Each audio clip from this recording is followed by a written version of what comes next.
The story of Ruth, a journey of redemption, purpose, and royal ancestry. Before there was a crown on David's head, before there was a manger in Bethlehem, there was a young widow in a foreign land, a woman with nothing but fierce loyalty, unshakable faith, and a heart that refused to give up. Her name was Ruth, a Moabite, an outsider, yet God chose her to carry the bloodline of kings and the promise of the Messiah. This is not just a love story, it's a story of loss, of loyalty, and of legacy. It's about how God can take the most broken beginnings and weave them into divine destiny. If you've ever felt forgotten, disqualified, or too far from purpose, Ruth's story was written for you. I am Ruth, a Moabite by birth, but not by destiny. I was born in the shadow of tall hills, where the gods of my people were carved in stone, but my soul always longed for something more. I didn't know it then, but heaven was already writing my story. I married Mahlon, a man from Bethlehem. He was different, so was his family. His mother Naomi spoke of a God I had never known, not like the ones carved in wood and clay. Her God, he lived, he moved, he saw, he wept. But then came sorrow. First Elimelech, Naomi's husband, was taken by death. Then Chilion, Mahlon's brother. And finally, my own beloved Mahlon slipped away like sand through my fingers. 3 graves, 3 women left behind, widows in a land that never promised to love us. Naomi, grieving and bitter, spoke of returning to Bethlehem. Her face was hollowed by pain, her spirit heavy with loss. Still she longed for home. She urged Orpah and me to stay behind in Moab, to return to the familiar, to seek comfort among our own. Orpah wept, then kissed Naomi goodbye, but I clung to her. Do not urge me to leave you or turn back from following you, I said. Where you go, I will go. Where you stay, I will stay. Your people will be my people, and your God my God. Where you die, I will die, and there I will be buried. May the Lord deal with me, be it ever so severely, if anything but death separates us. I didn't just follow Naomi, I followed a whisper, a divine tug on the soul, a calling I couldn't name.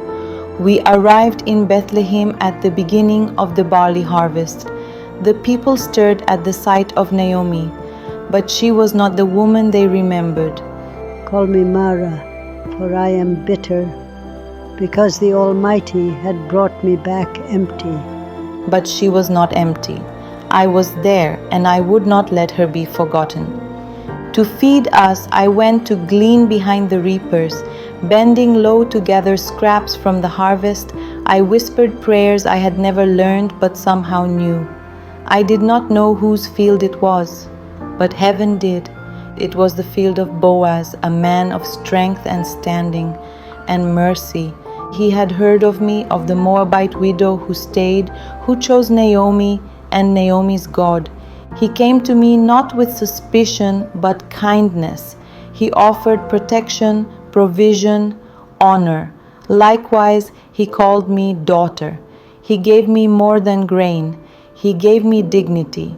Every evening I returned to Naomi with food, and every night she watched my eyes glow with quiet hope. Then one day she spoke of redemption. Go to the threshing floor, wash and anoint yourself. Wait until he sleeps, then lie at his feet. Her voice trembled, not with fear, but with ancient faith. That night I waited, and when the wind hushed and stars stood still, I approached Boaz. I uncovered his feet and lay there in silence, wrapped in surrender. He awoke, startled. Who are you? I am Ruth. Spread the corner of your garment over me, for you are a redeemer. Boaz's blessed man did not shame me. He honored me. He called me noble. Furthermore, he promised to act. But there was another closer in line to redeem, and Boaz, being just, would not bypass the law. At the city gate, with the elders watching, Boaz presented the matter. The other kinsman declined, fearing his own inheritance. So Boaz redeemed me. He took me as his wife. The Lord opened my womb, and I bore a son, Obed. Naomi, whose heart had tasted bitter waters, held Obed in her arms. Her laughter returned. Her hands, once empty, were now full. Obed, the child born from loss, from loyalty, from faith in foreign soil. Obed became the father of Jesse, and Jesse became the father of David, king of Israel.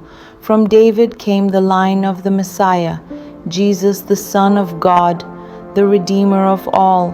So tell me, was I just a Moabite widow, or was I chosen? My name is Ruth. I was a foreigner once, but now I am woven into the bloodline of glory, because loyalty is never forgotten, because kindness is never wasted, because God sees the ones who stay. But this child, Obed, was not just a gift for Naomi. He was a link in a divine chain. Obed became the father of Jesse.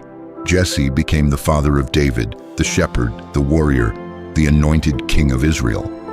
And from David's line, generations later, was born Jesus, the Messiah, the Redeemer of all mankind. From widowhood to royalty, from outsider to ancestry, God wove my pain into purpose. My story became part of His story. This was no coincidence. This was destiny. This is not just the story of Ruth. It is the story of divine orchestration, of redemption, loyalty, and grace, of a God who sees the forgotten and elevates the faithful. This is the root of divine purpose and royal ancestry.